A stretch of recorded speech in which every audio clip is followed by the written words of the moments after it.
Bienvenidos y bienvenidas a Acceso a los Derechos. Hoy vamos a estar con la Defensora General de Cámara, la doctora Marcela De Luca, para hablar sobre el funcionamiento de las defensorías civiles de nuestra ciudad. Por otro lado, vamos a estar con el doctor Ravena y el doctor Peirano para hablar sobre el amparo que se realizó el año pasado con respecto a las quemas de los humedales en las islas. Espero que lo disfruten y que la pasen bien, como siempre. Fue nuestra primera invitada del programa de Acceso a los Derechos. Hoy está en el piso la doctora Marcela De Luca, Defensora General de Cámara Civiles de la ciudad de Rosario. Marcela, agradecerte por estar aquí en Acceso a los Derechos. No, al contrario, para mí es un gusto poder, primero ser invitada, es un honor realmente, y venir acá es como sentirme en casa porque estamos interactuando muchísimo desde hace un tiempito que firmamos el convenio con la universidad y realmente me parece una herramienta muy útil para la función y el trabajo que hacen todos los días las defensorías. Así que te agradezco a vos, Cristian.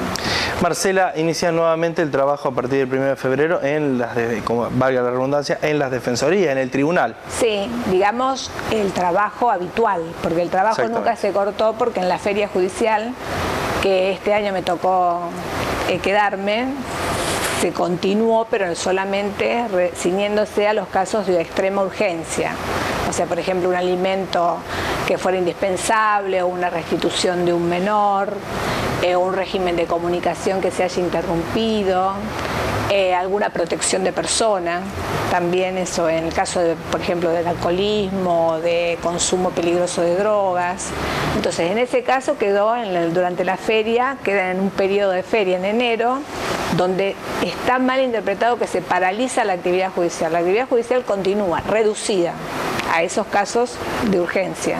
Entonces nosotros dejamos a un defensor civil, a un asesor de menores y me quedé yo en la Defensoría de Cámaras, más o menos comandando, y también por cuestiones que se plantearon en la Cámara, como por ejemplo un amparo de salud.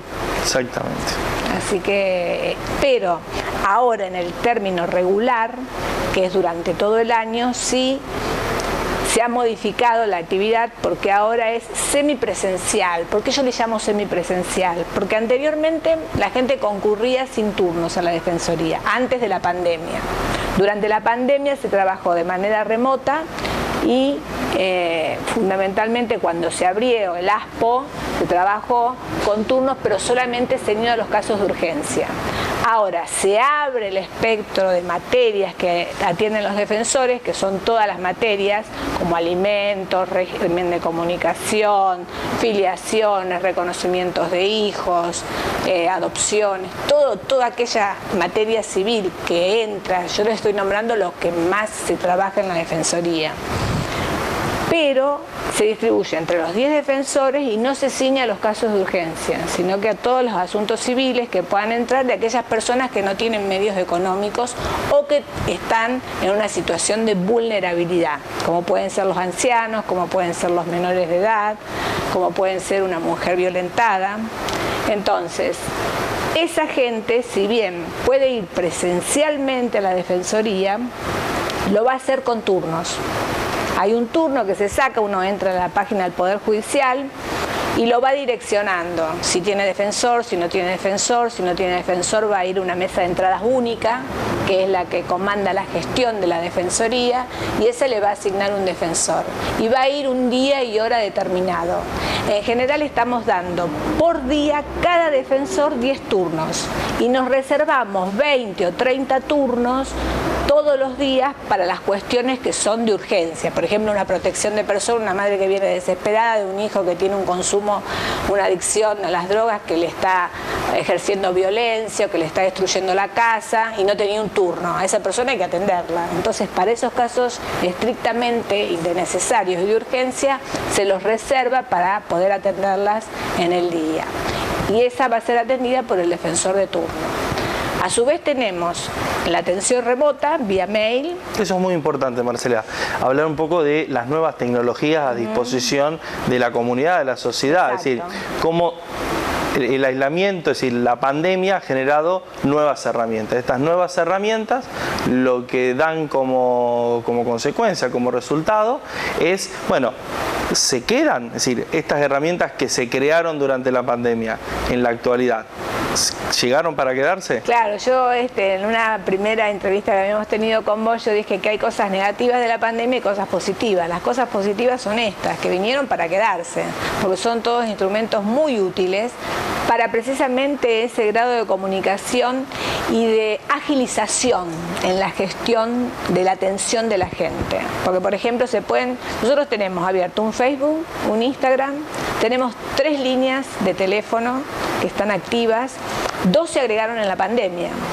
Tenemos abierto 2 mails, uno que atiende, por ejemplo, a aquellas personas que nosotros tenemos en este momento defensores que son personas de riesgo. Esas personas que son defensores que no asisten a su defensoría, porque no pueden por ser personas de riesgo, no implica que no trabajen, lo están haciendo remotamente, o sea, están atendiendo a toda aquella gente que hace una consulta vía mail o vía telefónica.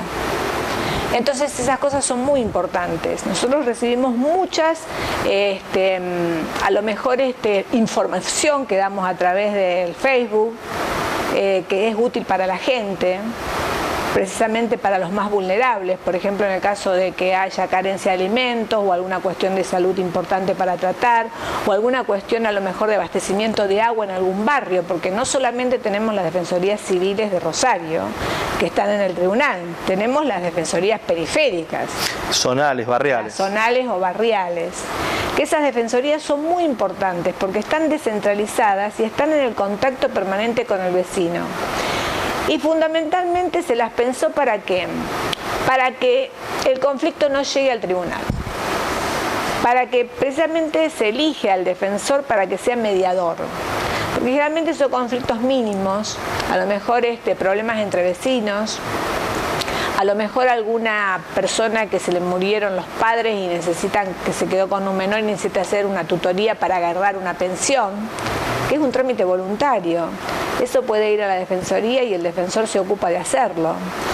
O a lo mejor tramitar con alguna escuela algún problema de violencia que la maestra haya detectado respecto de algún menor y trabajarlo con las psicólogas y las sociólogas y hacer como una red interactiva para que pueda funcionar y poder proteger a ese niño, niña o adolescente, sacarlo de esa situación de violencia y poder hacer que se respeten sus derechos. Pero no tratar de no judicializar el conflicto. Porque precisamente, y se pueden lograr muchas cosas, hasta asuntos laborales se pueden llegar a tratar. Fíjate que están los jueces comunitarios de las pequeñas causas, que tienen causas mínimas, de no más de 10 ius, o sea, son causas muy pequeñas económicamente, donde generalmente el trabajador puede acudir a la defensoría para que le haga una carta de documento, para que lo asesore jurídicamente, a ver qué es lo que tiene que hacer, o en el caso de que se muera una familia y necesite hacer una asociación porque es el único FONAVI que tiene, y a lo mejor está flojito de papeles, para que la gente entienda algo así, ¿no? Entonces, bueno, puede ir al defensor para que el defensor lo asesore y le diga qué es lo que tiene que hacer, cómo lo tiene que hacer, y si lo puede hacer el defensor, lo va a tomar al caso como si fuese un defensor particular. Marcela, ustedes son funcionarios públicos, son servidores públicos, pero además de todo eso son personas que tienen un compromiso. Y hoy en día, pleno siglo XXI, cuando todo es líquido, cuando todo es efímero, el compromiso se resalta. Yo creo que lo más importante para poder estar en este lugar, nosotros siempre nos quejábamos porque decíamos que éramos los primos hermanos pobres, pero hay toda una movida muy importante de resaltamiento de los derechos de los más vulnerables, de los niños, niñas, adolescentes, de la cuestión de la violencia contra la mujer, de la cuestión de los derechos de los ancianos, de los derechos de las personas que realmente tienen una capacidad restringida, que no sirve solamente que se plasme en la ley o en la palabra, en la letra, porque queda letra muerta. Eso hay que concretarlo y hay que efectivizarlo. Y bueno, para eso estamos un poquito nosotros, pero para ello yo siempre digo que el funcionario que quiera ser defensor tiene que tener una vocación. Pero la vocación tiene que estar acompañada de dos cosas. La vocación por el más vulnerable, por la persona que no tiene medios económicos, pero no para darle la palmadita. porque yo soy abogado, soy funcionario del Estado y soy abogado. A mí me paga el Estado para defender sus derechos. ¿Y qué hay que hacer para defender sus derechos? Capacitarse. O sea, es fundamental la capacitación. Nosotros el año pasado certificamos las normas IRA 2015, que hace que ellos certificamos satisfactoriamente, que hace que nosotros agarremos y hagamos una revisión de cómo funciona la Defensoría, por ejemplo, para cortar los tiempos. Y ahora nos proponemos objetivos diferentes. Todo para ir mejorando la gestión y la calidad. ¿Para qué? Para que derive en mejor función para los justiciables, para las personas que atendemos, porque de eso se trata. Exactamente, sí. Yo, por ejemplo, siempre digo, bueno, se quejan ahí, hay un montón de gente. Bueno, sí, pero la gente viene porque necesita, no es que viene porque... Sí, nadie sale a pasear al tribunal. Exactamente, y hay gente que viene caminando, camina 30, 40 cuadras. Tener en cuenta que viene con el recurso justo, tener en cuenta que a lo mejor hace 10 meses o un año que no recibe un alimento de un padre que está anotado en negro a propósito para tratar de no darle alimentos a su hijo. O a una persona que viene desesperada con una cédula que lo quieren desalojar. Por ejemplo, en esta pandemia tuvimos muchos casos que no cumplían con la ley que se estableció de que de congelamiento y la suspensión de los lanzamientos. Bueno, sin embargo, venían a nosotros nos consultaron en la Cámara de Alquileres. Fíjate vos. Claro. Esa es otra actividad importante, la interacción con todas las sociedades intermedias, como por ejemplo el consultorio jurídico de la universidad, como por ejemplo con la Cámara de Alquileres, con la Cámara de Comerciantes también hemos intervenido por el tema de los trabajadores. O sea que es bastante omnicomprensivo, o sea que si uno quiere hay muchas cosas por hacer, todo es perfectible. Pero bueno, lo importante es tener el compromiso de poder ir realizándolo y tener, aparte del compromiso, la capacitación necesaria para que realmente se puedan hacer valer los derechos. Marcela, hoy una mamá quiere solicitar alimentos. ¿Cuáles los alimentos para sobre sus hijos o hijas? Sí. ¿Cuál es el camino práctico?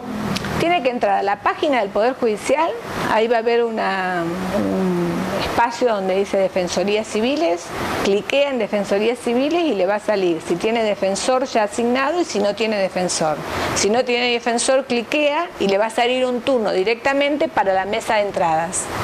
Y entonces va a concurrir a esa mesa de entradas única de gestión, se llama la mesa de gestión de las defensorías, y ahí le asignan directamente un defensor y se lo va a atender. Muy bien. Ese es el caso práctico. Ahora, si ya tiene defensor, va a salir que tiene defensor, suponete el defensor 8, entonces va a haber un almanaquito con los turnos y van a decir cuáles son los turnos disponibles y ahí le van a decir, bueno, usted está asignado para el 8 de marzo del 2021, con horario y todo. Porque para que la gente no tenga que esperar, y no solamente eso, para que no se junten, para que haya distanciamiento social y cuidemos la cuestión sanitaria, que también eso es importante. Así es, así es. Marcela, agradecerte por ser parte de Acceso a los Derechos. No, al contrario, la agradecida soy yo. Y habría mucho para hablar y espero que podamos seguir hablando y construyendo juntos. Así será. Bueno, gracias. Y ahora vamos a estar con el doctor Marcos Peirano y el doctor Froilán Ravena para hablar sobre el amparo que se realizó en el año 2019 con respecto a la quema de los humedales. Marcos, Froilán, agradecerle por estar aquí en Acceso a los Derechos. Un placer, gracias por la invitación. Bueno, sobre fines del 2019 presentan un amparo colectivo a favor de los ciudadanos y ciudadanas de Rosario con respecto a la quema de los pastizales. Bueno, en el año 2019 vimos que realmente todos los ciudadanos estábamos padeciendo de Rosario una atmósfera irrespirable en toda la ciudad durante días, incluso meses. Y la verdad que con Froilán nos planteamos qué respuesta de lo jurídico podía haber a eso. Veíamos en los diarios y demás que la única respuesta era desde lo penal, incluso desde los abogados del Estado municipal y provincial en ese momento, solamente desde lo penal, a través de denuncias dirigidas exclusivamente a los supuestos, porque no sabemos bien, dueños de los campos donde se quemaban pastizales. Nos parecía que eso era muy poco, que tenía que haber otra respuesta, y la encontramos, de hecho existe esa respuesta, en una ley nacional que es la ley 25.675, Ley General del Ambiente. Esa ley permite que cualquier ciudadano, en este caso nosotros como ciudadanos de Rosario, podamos interponer, de hecho es lo que hicimos, un amparo colectivo en representación de todos los ciudadanos de nuestra ciudad. Y ahí nuestro demandado no fue, ni lo van a hacer nunca, los dueños de los campos de Entre Ríos, sino el gobierno entrerriano. Nosotros consideramos que ahí hay una absoluta y negligente falta de control del gobierno provincial entrerriano sobre su territorio. Ahondando un poquito en el estudio del tema, vimos que hay normas provinciales de Entre Ríos que le imponen al gobierno de Entre Ríos no solamente controlar cualquier foco ígneo que haya, sino prevenirlo.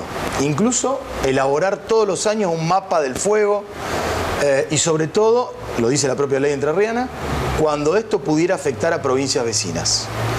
Evidentemente, nada de eso ha sucedido. Ha sido muy poca la actividad de, en este caso, la Subsecretaría de Ambiente o Ambiental del Gobierno de Entre Ríos. Y si vos entras en la página oficial de este organismo entrerriano, ves, hay una frase que dice que la quema de pastizales en Entre Ríos es cultural. Simplemente con bajarte un formulario muy sencillo de esa misma página web, lo llenás, lo presentás por mesa de entrada en ese organismo, podés hacer una quema en tu campo. Disculpe que lo interrumpa. Es decir, que desde el gobierno de la provincia de Entre Ríos, de algún modo, regulariza o regula la quema de pastizales. Por un lado, no cumple las normas para prevenirlo, y por otro, facilita de alguna manera que cualquier persona que tenga un campo en cualquier lugar de Entre Ríos, pero sobre todo aquí cerca de nuestra ciudad, fácilmente pueda efectuar una quema. Es decir, usted puede dañar el ambiente, pero de manera controlada, es decir, un daño controlado. No, yo te sumo algo más. Algún diputado provincial entrerriano inició o presentó un proyecto de ley para prohibir las quemas o suspenderlas por un tiempo. Nunca se sancionó eso como ley en Entre Ríos. O sea, hoy la quema está permitida. O estaba permitida hasta que metimos el amparo. A raíz del amparo que nosotros iniciamos, que lo iniciamos aquí en Rosario, la Cámara Federal de Rosario dictó una medida cautelar donde, en primer lugar, prohibió las quemas. O sea, ya tuvimos ahí una primera orden judicial importante. Le ordenó aparte al gobierno de Entre Ríos que haga todo lo que sea necesario para evitar las quemas. Y por otro lado, le ordenó al Ministerio de Ambiente Nacional, a Gendarmería, a las fuerzas federales de seguridad, elaborar un plan para evitar justamente que haya nuevos fuegos que vuelvan a dañar a los ciudadanos de Rosario.